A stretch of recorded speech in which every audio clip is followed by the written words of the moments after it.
My name is Betsy Robinson, and I'm a writer and an editor. And in January of 2011, Nancy Colier hired me to edit an earlier draft of this magnificent book. And she asked me to introduce her. And I have terrible stage fright, but the book is so important that I think it's worth confronting my phobia. Yesterday I thought, I better, I better reread the book, or at least look at my files, and I started to pull them up, and I realized I didn't need any refreshment at all. The experience of reading and editing this book was so powerful and changed me so profoundly that it's as fresh today as it was in January 2011. I specialize in this kind of book, and I've done probably as many years of psychotherapy as all of you combined, and I've attended a healing school for 4 years and been in numerous processing groups. So I've done the work, and I'm committed to knowing all my gunk and being aware. The problem I found is that, a lot of people aren't aware of their gunk, so they have to get to know what their gunk is. But then once they know it, feeling self-compassion for that gunk is just about impossible. And the experience of editing Nancy's book was almost magical. I don't really know how she did it, but as she told case studies of people, I could relate to everybody's gunk. But simultaneously, somehow, and I had yet to meet Nancy, I began seeing these compassionate eyes, very intense compassionate eyes in my mind's eye. And I found myself having two perspectives at the same time. On one hand, I was relating to the people with all the gunk who were hating themselves and stuck and just feeling horrible about it. And on the other hand, I became the compassionate eyes, seeing this and feeling enormous compassion for them, for myself. And I was working for a flat fee, and when you're working for a flat fee, you hours count. And about a chapter into it, that went to hell, because I had to lie down in between sections on my couch and just digest it and savor it. And there was no way I was going to rush this process. It was too dear to me. And I think that is the experience of reading this extraordinary book. I don't think you can really have compassion for yourself unless it's somehow reflected by, the perfect mother or somebody. And this book actually gives you a dual experience of relating to all the pain, and simultaneously there's this alchemy of feeling this enormous compassion and acceptance for what's going on. And it changed me. I'm much nicer to me now. And I'm extremely grateful. And when I finally met Nancy, I saw the eyes I'd been seeing. They were, there was nothing sentimental about the love. They were intense, dynamic. It was a wise love. And I had taken that in. And here are the eyes, Nancy Colier.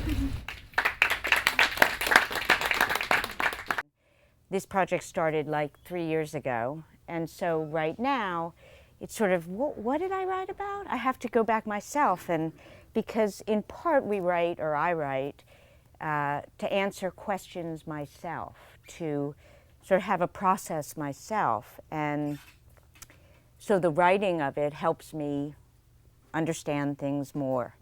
And this book really came out of nearly 2 decades of listening to people talk about their lives and listening to myself talk about my life, and noticing, I guess you could say, that most people are searching. The basic nature of their life is searching and striving and searching, and that's what a lot of people talk about. And for the most part, they're searching for some external something that will then make them okay.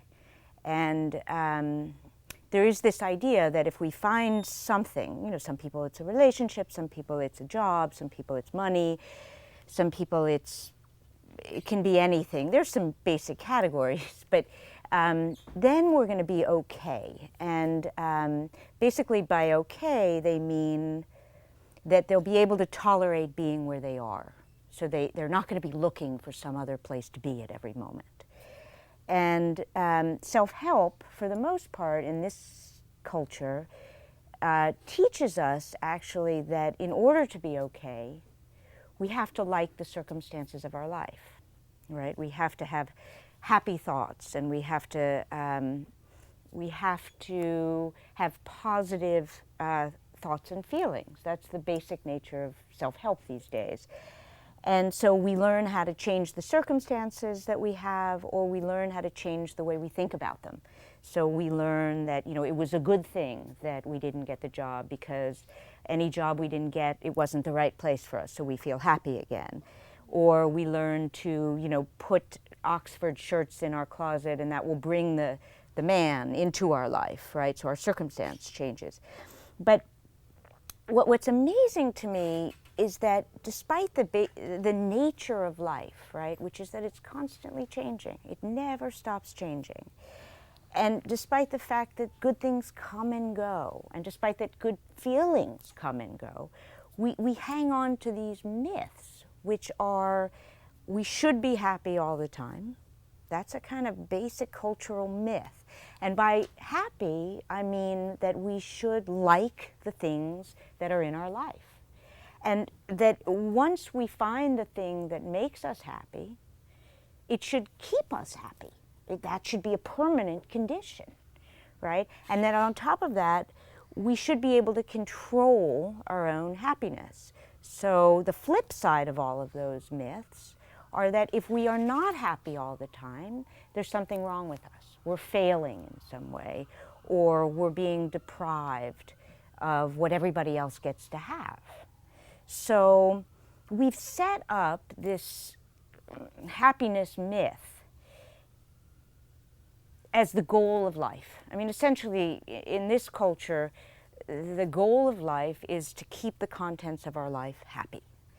And the result of this goal is that we're on this constant roller coaster of gaining what we want and then losing what we want. So we're happy and then we're unhappy, and back in striving.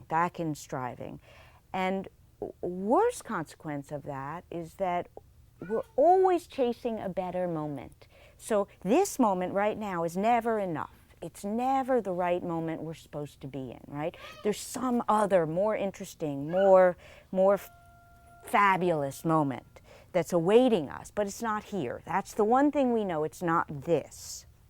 So, the other thing is this chronic feeling that people in this culture have, which is that there's something we're not getting to live, right? There's something other people are living that we're not getting to live. And usually that translates to there's something we're not doing, we're not good enough for. It's usually our failing at the very bottom of all of it. And so this book really began with two basic questions.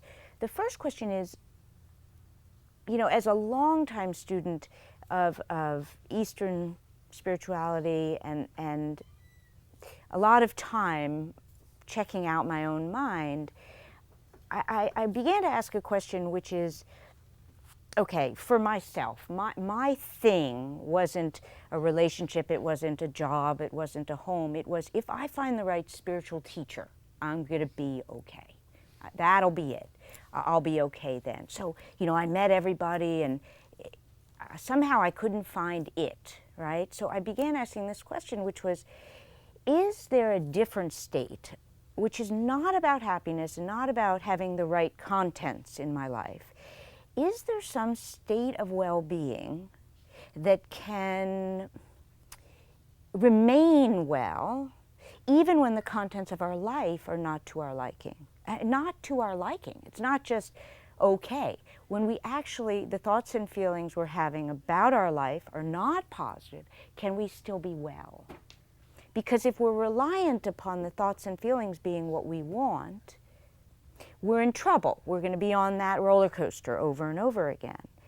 And so I felt somewhere that there was a basic wellness that could tolerate all the movements of this life as it is, with its changeability, with its uncontrollable, to some degree, circumstances, right? I don't want my well-being dependent upon circumstances staying the same, because time and time again, that will fail me. So what is that then? What is that state of well-being that is able to tolerate this life? And how do we uncover that? I mean, it's all well and good to talk about, but how do we get there?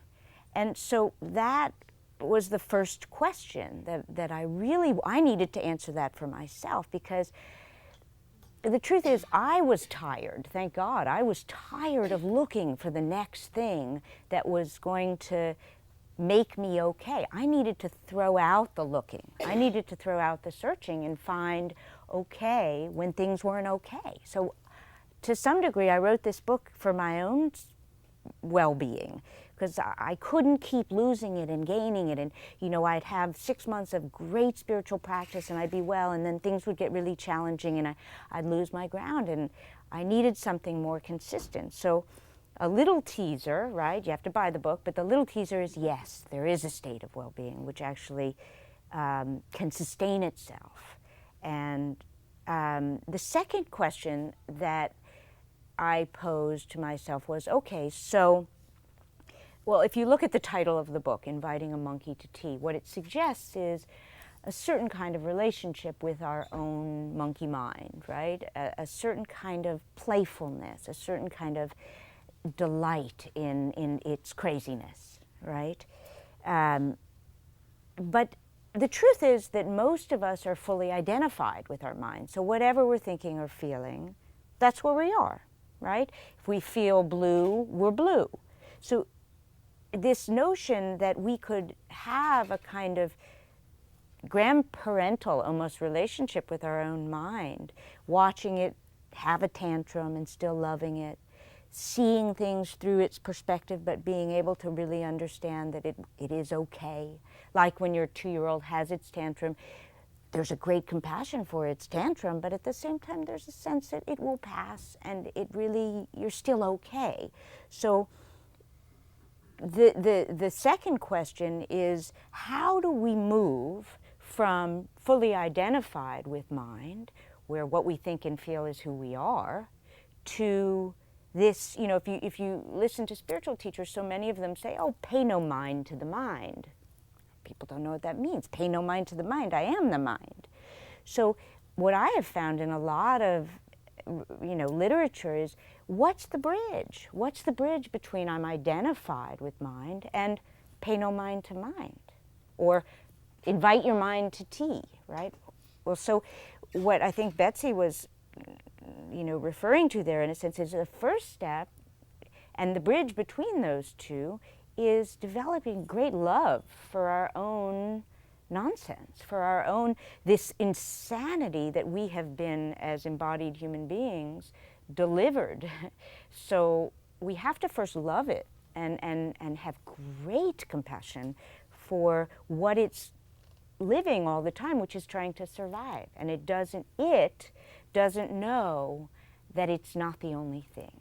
And so when it's frantically trying to protect itself, it doesn't know that it actually sits in the midst of something that's infinite, this state of well-being. So this book seeks to build that bridge between fully identified with thoughts and feelings to, it's okay, right? Do your thing, be wild, and I love you, and it'll be okay.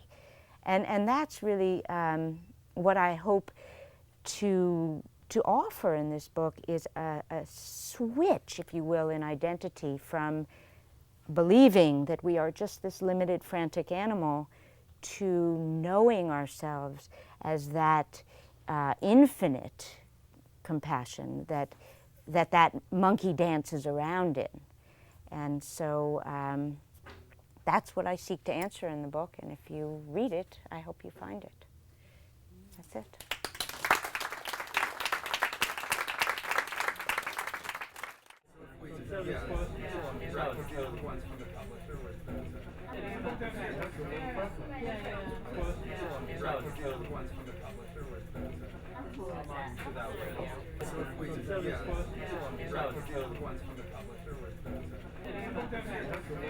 Yeah.